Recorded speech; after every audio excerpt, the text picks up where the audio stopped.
Hey guys, welcome back to our channel the Filmify. Pennywise नाम के इस छोटे से मॉन्स्टर को हम सब जानते हैं, जो एक छोटे से टाउन डेरी के बच्चों को अपना शिकार बनाता है। लेकिन आपको पता है ये पेनीवाइज या फिर ये इट आया कहाँ से है? वैसे इट बिलोंग तो स्टीफन किंग के सेम नाम के नॉवल इट से ही करता है, जहाँ पर सच में इट का एक प्रॉपर ओरिजिन है, जिसे हमें अभी तक किसी भी सीरीज या फिर फिल्म में नहीं दिखाया गया है। इसलिए आज मैं आपको उसी ओरिजिन के बारे में बताने जा रहा हूँ। ये सच में बहुत इंटरेस्टिंग है, क्योंकि इट कुछ और नहीं बल्कि एक कॉस्मिक बीइंग है जो गलती से अर्थ पर आ गया है। लेकिन गाइस, ओरिजिन शुरू करने से पहले अगर आप इस चैनल पर नए हो तो प्लीज यार चैनल को सब्सक्राइब जरूर कर लेना, क्योंकि इससे मोटिवेशन मिलता रहता है।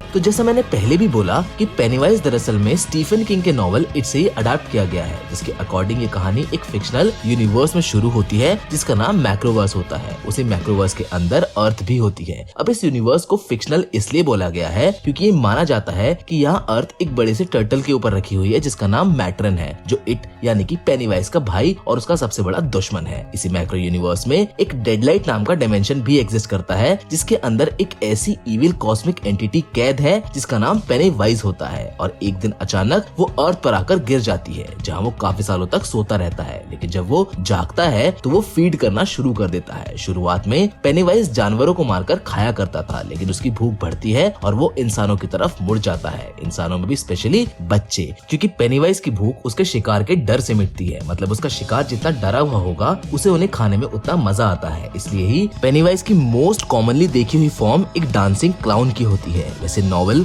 और फिल्म में कभी भी उसकी कोई प्रॉपर फॉर्म के बारे में मेंशन नहीं किया गया है, सिवाय एक इंसिडेंट को छोड़ के, जिसमें बिली ने एक बार उसकी ओरिजिनल फॉर्म को देखा था, जो बहुत ही क्रीपी सा क्रिएचर था, स्पाइडर की तरह, जिसके बहुत सारे हाथ और पैर थे। पर सबसे ज्यादा जिस फॉर्म को वो कैरी करता है वो एक डांसिंग क्लाउन की है, क्योंकि शायद दुनिया का हर छोटा बच्चा क्लाउन से सबसे ज्यादा डरता है। लेकिन हमेशा से पेनीवाइज बच्चों को क्लाउन बन के नहीं डराता था। दरअसल शुरुआत में पेनीवाइज बच्चों को स्पाइडर बन के डराता था, लेकिन जब डेरी टाउन के अंदर एक छोटा सा सर्कस आया तो पेनीवाइज ने उसमें क्लाउन को देखा, तो वो समझ गया कि शायद क्लाउन एक ऐसी फॉर्म है जिससे बच्चे सबसे ज्यादा डरते हैं। जिसके बाद वो क्लाउन बन के शिकार करने लगा। पेनीवाइज हर 27 साल बाद आता है और बच्चों को अपना शिकार बनाता है। पेनीवाइज की नींद खुलने से पहले हमेशा एक बहुत बड़ा हादसा होता है, जिसके बाद उसकी नींद खुलती है, जिसके बाद वो अपने शिकार पर निकलता है। अच्छा, इसके बाद अगर बात इसकी पावर्स और एबिलिटीज की करें तो ये तो हम जानते ही हैं कि पेनीवाइज एक कॉस्मिक एंटिटी है, जिसकी सबसे बड़ी पावर शेप शिफ्टिंग की है। मतलब पेनीवाइज किसी का भी शेप शिफ्ट कर सकता है, फिर चाहे वो कोई इंसान हो या फिर कोई ऑब्जेक्ट। यहाँ तक कि अगर बात नॉवल की करें तो उसमें तो पेनीवाइज ड्रैकुला, वेयरवुल्फ और फ्रैंकेनस्टाइन तक के रूप ले चुका है अपना शिकार करने के लिए, पर ऐसा हमें सिनेमैटिक वर्ल्ड में कभी देखने को नहीं मिला है। अब अगर इसकी दूसरी सबसे इम्पोर्टेंट पावर की बात की जाए तो वो माइंड मैनिपुलेशन की पावर है, जिससे पेनीवाइज अपने शिकार को आसानी से अपने शिकंजे में फंसा लेता है। इस पावर से वो किसी को भी मैनिपुलेट करके कुछ भी दिखा सकता है या फिर हिप्नोटाइज करके कुछ भी करा सकता है, जैसे फिल्म में पेनीवाइज ने बेवरली के साथ किया था,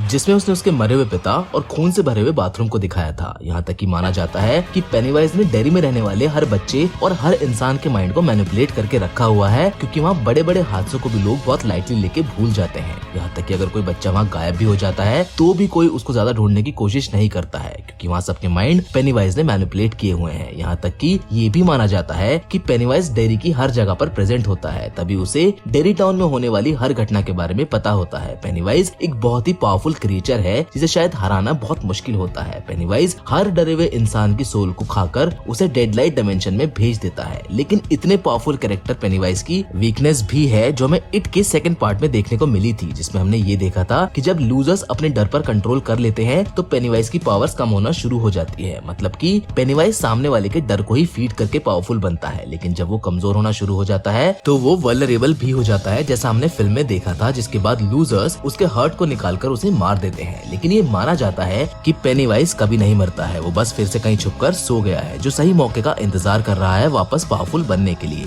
ये कहानी थी सबसे खतरनाक क्लाउन पेनीवाइज की। आपको ये कैसी लगी हमें कमेंट करके जरूर बताएं। साथ ही में ऐसे और इंटरेस्टिंग वीडियोस को देखने के लिए आप हमारे चैनल को सब्सक्राइब कर सकते हैं। मिलेंगे आपसे एक और नई इंटरेस्टिंग कहानी के साथ, लेकिन तब तक के लिए धन्यवाद।